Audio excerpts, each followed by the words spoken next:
I never imagined that a simple car ride could shift the way I saw myself, or the way I looked at someone I thought I already knew. It started out like any ordinary day. At least, that's what I told myself when my husband's brother, Mark, pulled up to the curb and leaned across to open the passenger door.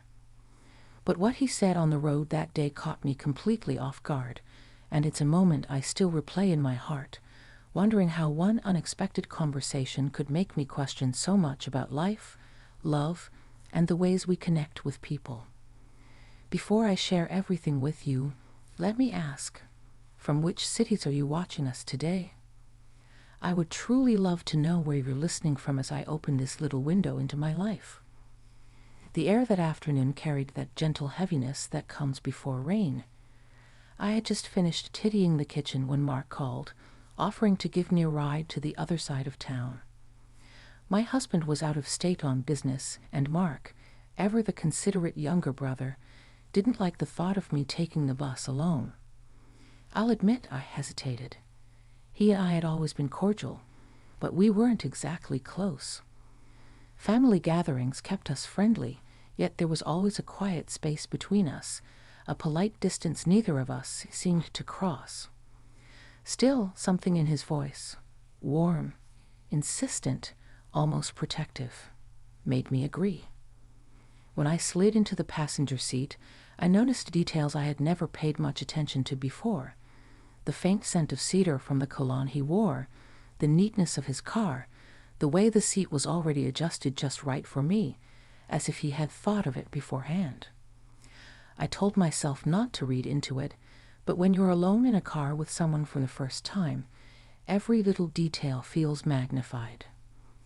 The ride started simply enough.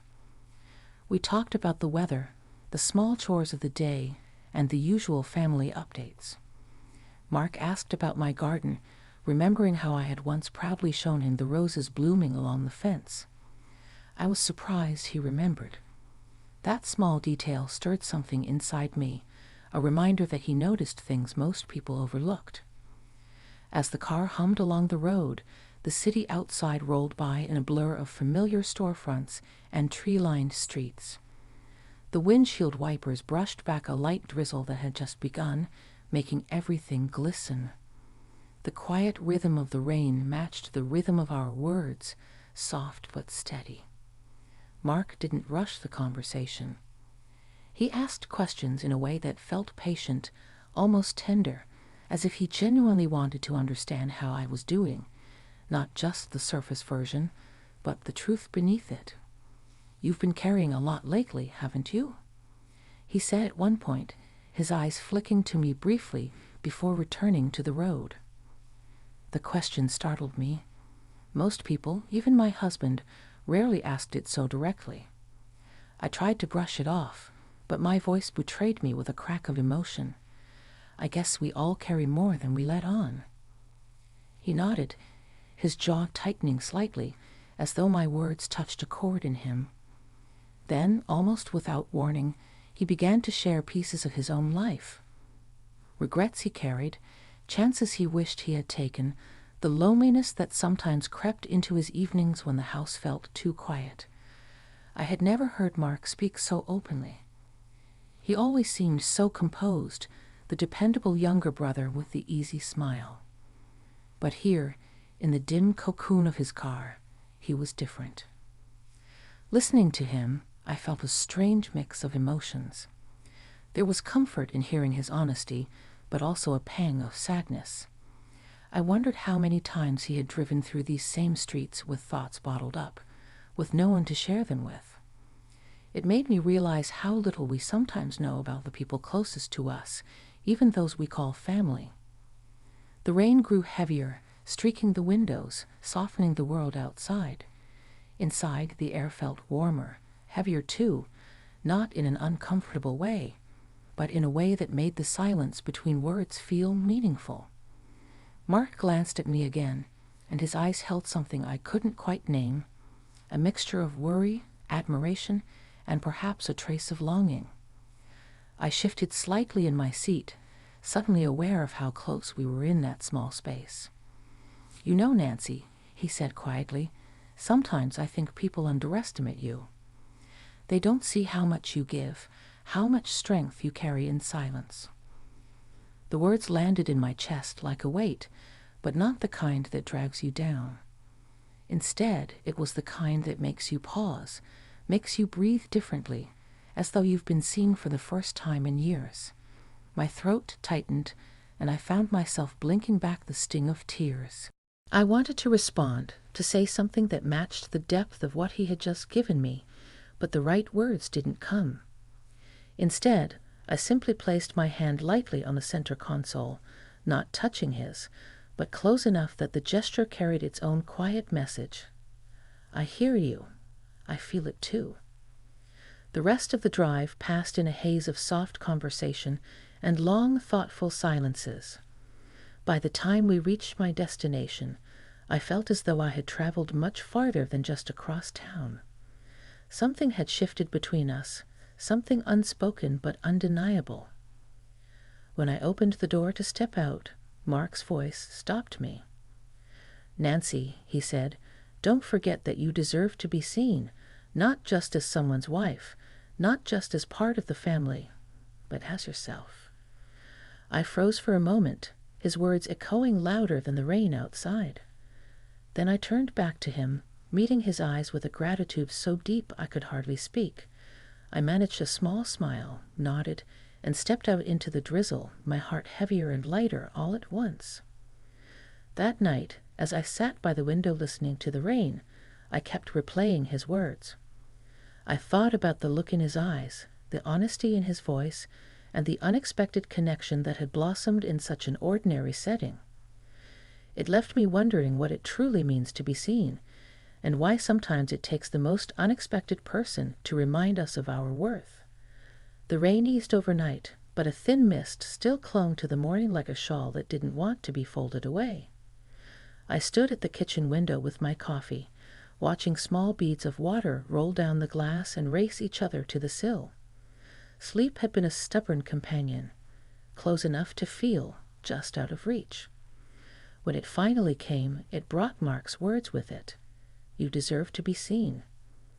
The sentence moved through my thoughts like a slow river, changing the banks it touched. I tried to occupy myself with practical things, sorting the mail into tidy stacks, straightening the cushions on the couch, watering the ferns by the back door. Domestic rituals are their own kind of prayer, and for a while they held me steady. But the quiet of the house made the previous day feel louder. I realized I'd been living too long with the volume turned low, on my feelings, my wants, my voice. Not a dramatic silence, just the kind that grows one decision at a time. Say nothing here, smooth things there, save your worry for later. Later had finally arrived. Around noon, my phone buzzed. A message from Mark. Just checking in. "How are you feeling today?" It was simple and gentle, like tapping lightly on a closed door. I told him I was fine and thanked him again for the ride. He replied that he was heading across town to pick up a part for his lawnmower and asked if I needed anything. I almost said no out of habit, then remembered the pair of shoes I'd meant to exchange at the outlet store near his errand. I told him I could meet him there, and that we keep it quick. He sent a thumbs up, and the small steadiness of it settled my nerves. On the drive to the outlet, the sky brightened enough for the clouds to thin into long, pale smears.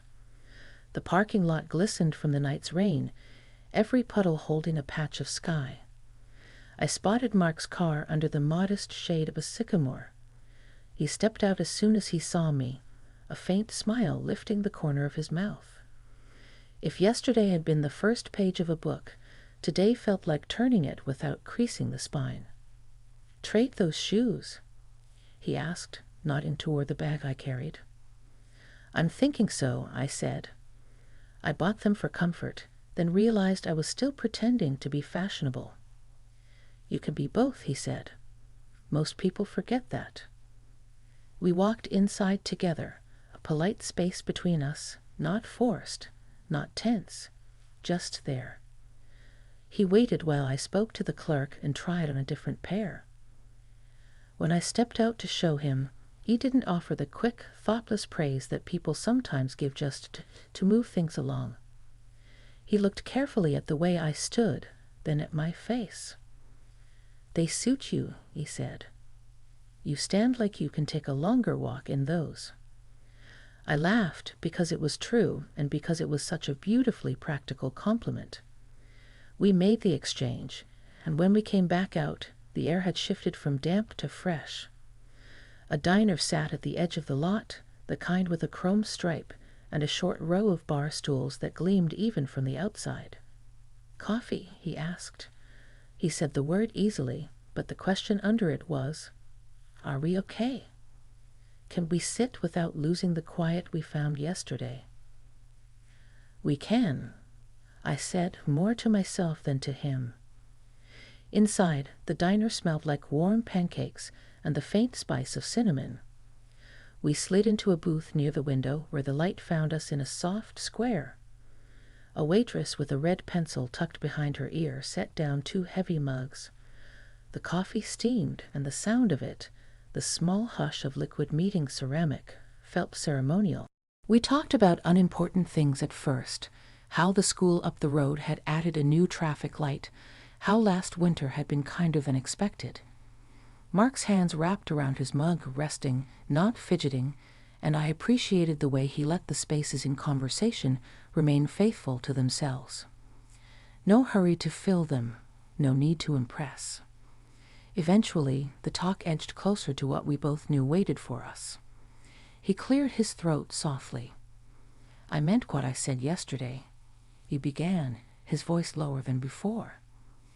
"I've been thinking about how often we all go unseen in plain sight. It's not anyone's fault exactly. Life gets loud. People get busy." He paused and looked up at me. "Still, I wish we didn't have to wait for a rainy drive to say true things." I felt a knot I hadn't fully acknowledged loosen just enough for breath to move through it.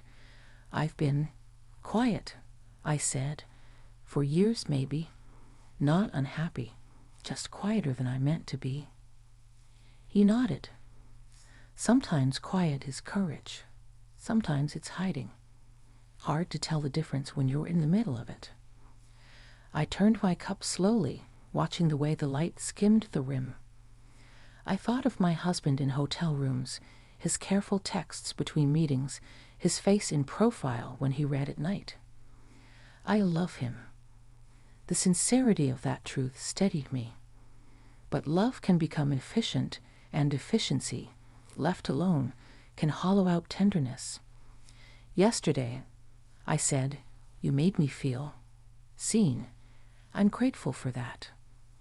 I want you to know I'm sure about my marriage. I'm sure of the life I've chosen. I'm also sure I can choose to live it more fully than I have been." His shoulders softened as if I'd set down a weight we were both carrying. "I know," he said. "That's why I could say it to you. I trust you to do right by yourself and everyone else." For a few minutes, we let the clatter of plates and the murmur of other conversations weave around us. A couple at the far end of the counter shared a newspaper, their heads bent together over the crossword. A delivery man laughed with the cook in a voice full of Friday. I felt the humble mercy of ordinary life moving along, making room for us without staring. "I don't want there to be confusion," I said finally, "about what this is." "It's not confusion," he said. "It's clarity. You reminded me that honesty can live inside respect. We can keep both." I took that in with a small breath. "Then we should set good fences," I said, the phrase coming to me from my father's old advice about neighbors and yards. Not to shut things out, but to protect what matters. "Agreed," he said, almost smiling. "I'll be the neighbor who brings over jam and knocks before entering."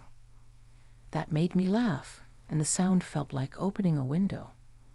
The waitress returned with a plate of lemon pie split into 2 triangles.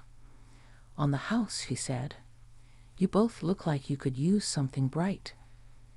We ate small, careful bites, and I could taste the kindness more than the lemon. Before we left, Mark reached into his jacket and took out a folded piece of paper. He slid it across the table, not pushing it toward me, just making it reachable. "What's this?"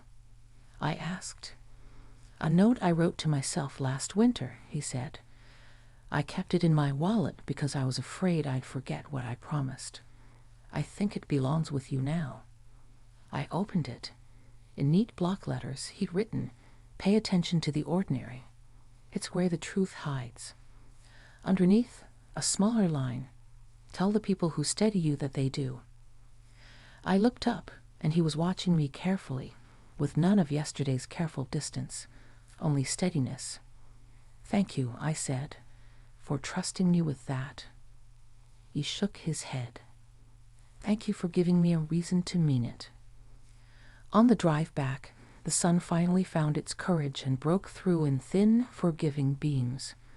The road steamed, and the dash lit up with that soft, late-morning glow that makes you forgive the day for starting slow. When he pulled into my driveway, we didn't linger. We didn't need to. We understood what we'd decided, and the decision held like a knot, tied cleanly, no frayed ends. After he left, I stood in the yard and listened to the rainwater move through the gutters, a silver thread you can hear but not see. I went inside and called my husband. He answered on the third ring with that familiar mixture of fatigue and affection. We spoke about practical things first, his meetings, the traffic, the soup I'd make when he came home, and then I asked if we could take a drive together when he returned. "Just us," I said. "No errands. I want to show you the back roads near the county line. There's a diner I think you'll like." He was quiet for a beat, and when he spoke his voice had that surprised softness I hadn't heard in a while. "I'd like that, Nance. I'd like that very much." The days between that call and his return unfolded with a dignity I hadn't felt in some time. I moved through the house with less hurry, more noticing. I finally fixed the drawer that stuck in the hallway table. I trimmed the roses, not because anyone would see them, but because I would. When I passed the mirror, I paused long enough to register my own face, not as a problem to solve, but as a companion to greet. It felt small and radical at once. When my husband finally came home, the evening light was tilted and golden. He set his suitcase by the door and kissed my cheek twice, as if the first was for travel and the second for return. We drove with the windows cracked, letting the cool air ribbon through the car. I told him about the new traffic light near the school and the diner with the crumb stripe. He told me about a colleague's new grandchild and the way the baby's fingers curled around the corner of his tie. We didn't speak in the careful way of people avoiding a subject. We spoke like people remembering how to include each other. At the diner, we chose a booth near the window, the same one, and I ordered the lemon pie just to see if it tasted the same at a different hour. I told him I'd been feeling quiet. He nodded, and his eyes looked wet without being tearful. "I know," he said, "and I didn't know what to do with it. I thought giving you space was love. Maybe I mistook distance for respect." "That can happen," I said. "I'd let it happen too. Maybe we can choose differently." He reached across the formica and touched the edge of my plate with a single finger, a gesture so slight I almost missed it. "Let's choose differently," he said. We didn't draw a map or list rules. We simply promised to pay attention, to call each other back from the quiet when silence stopped being restful and started being exile. On the way home, we took the longer route through the streets that wound like old ribbon. The road was still damp in places that the sun hadn't touched. The tires made a sound like a low sigh. I thought of Mark then, not with tugging or confusion, but with gratitude. He had returned something to me that wasn't his to keep, the reminder that my voice had weight, that my days could be shaped from the inside out. A week later, we had everyone over for dinner. My husband, Mark, my sister-in-law with her easy laugh, a handful of cousins. The house filled with the joyful racket of overlapping stories and the click of ice against glasses. Mark arrived with a small cardboard box. He handed it to me in the kitchen while the roast rested on the counter. "It's not a big thing," he said, almost sheepish. "Just something I saw on my way here." Inside, carefully wrapped in tissue, was a little terracotta pot with a rosemary plant barely taller than my hand. The scent rose clean and green. There was a card beneath the pot with a single line. "For the windowsill. Fully ordinary." I set the rosemary by the sink where the afternoon would find it. "It's perfect," I said, and we didn't need to add anything. In the living room, my husband called for everyone to bring their plates. The game was on, the second quarter just starting. We carried the food in and found places on couches and chairs. The room glowed with that uncomplicated warmth you only get when everybody knows where the forks are and whose laugh will start first. Later, when the house had thinned and the dishwasher hummed its steady song, my husband stood beside me at the sink. "That rosemary smells like the hills near your grandmother's house," he said, rinsing a glass. "It does," I said. "Maybe we should drive out there when the weather clears." "Let's," he answered. "Let's keep choosing the longer route." That night, before I turned off the lamp, I unfolded the paper Mark had given me, the one with the promise about the ordinary. I slid it into the back of my cookbook, the one with butter stains and penciled notes.